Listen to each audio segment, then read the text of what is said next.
విజయ్ హీరోగా తెరకెక్కుతున్న ఆఖరి చిత్రానికి సంబంధించిన అప్డేట్ సోషల్ మీడియాని షేర్ చేస్తున్నాయి. ముఖ్యంగా ఈ సినిమాను ఓ తెలుగు సూపర్ హిట్ కి రీమేక్ అంటున్నారు కోలీవుడ్ జనాలు. అంతేకాదు ఆ వార్తలకు మరింత బలాన్నిచ్చేలా ప్రూఫ్స్ కూడా చూపిస్తున్నారు. పొలిటికల్ గా బిజీ అవుతున్న దళపతి విజయ్ తన ఆఖరి చిత్రం షూటింగ్ లో పాల్గొంటున్నారు. వినోద్ దర్శకత్వంలో ఆ పొలిటికల్ డ్రామాగా నెక్స్ట్ మూవీ ఉంటుందని అనౌన్స్ చేశారు మేకర్స్. కానీ ఈ సినిమా రీసెంట్ బ్లాక్ బాస్టర్ భగవంత్ కేసరికి రీమేక్ అన్న ప్రచారం గట్టిగా జరుగుతోంది. బాలయ్య చేసిన భగవంత్ పాత్రలో విజయ్ నటిస్తుండగా శ్రీలీల పాత్రలో మలయాళీ బ్యూటీ మమితా బైజు కనిపించబోతున్నారన్నది కోలీవుడ్ అప్డేట్. రీసెంట్ గా ఆర్మీ క్యాంప్ లో జరిగిన షూటింగ్ ఆమె ట్రైనింగ్ సీన్ కి సంబంధించింది అంటున్నారు.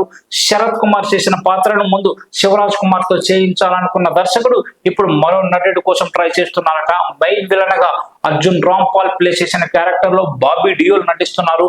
హీరోయిన్ గా కాజల్ ప్లేస్ లో పూజా హెగ్డే కనిపించబోతున్నారన్న కంక్లూజన్ కు వచ్చేసారు ఇండస్ట్రీ జనాలు. అయితే తెలుగు వర్షన్ లో పెద్దగా పొలిటికల్ టచ్ ఉండదు. తమిళ వెర్షన్ కోసం మాత్రం ఆ ఫ్లేవర్ ని ఎక్కువగా యాడ్ చేస్తున్నారన్న టాక్ వినిపిస్తుంది. విజయ్ ఆఖరి సినిమా కావడంతో ఈ మూవీ మీద భారీ హైప్ అయితే క్రియేట్ అయి ఉంది. అందుకు తగ్గట్టుగా సోషల్ మీడియాలో న్యూస్ వైరల్ అవుతుంది.